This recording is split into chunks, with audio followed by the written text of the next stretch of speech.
Will that weakening of the Chinese currency pretty much mitigate the impact of the U.S. tariffs? I mean, it should, as you laid out the math, it should. However, there's always a however. When you think about from the retailer's perspective, how do they manage this? You know, they're depending on currency here to put sticker prices on the shelf. You know, if the currency changes, how do they manage consumers' expectations with pricing? And I think that's a bigger issue here. You know, we've been hit with this conversation about tariffs for months now. The consumer's been expecting a price hike. They just don't know how much. Certainly retailers were not expecting this list number 4 really to come true, because as the guidance was laid out for the year, nobody had this in their guidance. So yes, the currency at this point should mitigate some of this, but it's still, you're going to see very volatile pricing as we go into holiday, and we don't need that. Yeah, because if you are a U.S. retailer, you're not going to be like, oh, okay, the currency's weakened, everything's fine.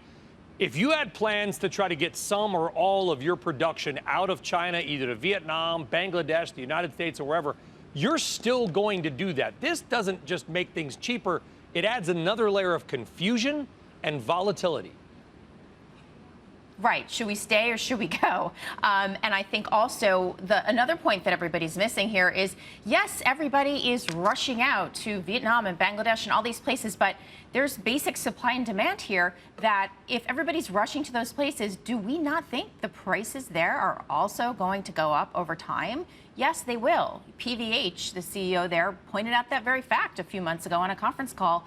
And, you know, I don't hear a lot of conversation about that. So running and hiding is not always a safe thing here. 74% roughly of the U.S. economy is consumer spending. So here's the multi-trillion-dollar question. No pressure. How much of the fairly decent consumer numbers, retail sales numbers that we have seen so far this year, are people and companies pulling forward their spending from an expected painful second half of the year? And this is kind of like Black Friday Part 2 here in a different version, which is, what do we know about the consumer? We know that, A, when there's really great discounts, they pull sales forward. That's just a fact here. We also know that when they're afraid of price increases, they try to get ahead of that here. So I think that is very much going on. And I know that's a very controversial thing, and there's been a lot of pushback when I say this, but I do think that the consumer has been listening to this and bombarded with these headlines. And for things like consumer electronics or appliances, I absolutely think the consumer is saying, you know what, maybe I'm going to get ahead of that. Maybe not so much in basic products, but in the very discretionary products.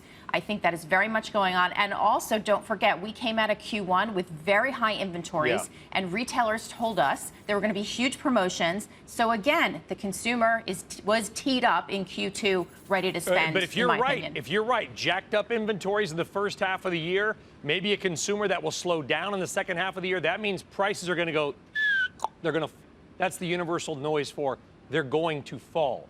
That inflation is not going to be there. Prices are going to drop, which means profit margins at companies may also fall because they're going to have to discount. And also, they just don't know what to expect, so it's incredibly hard to manage and invest in your business for the longer term.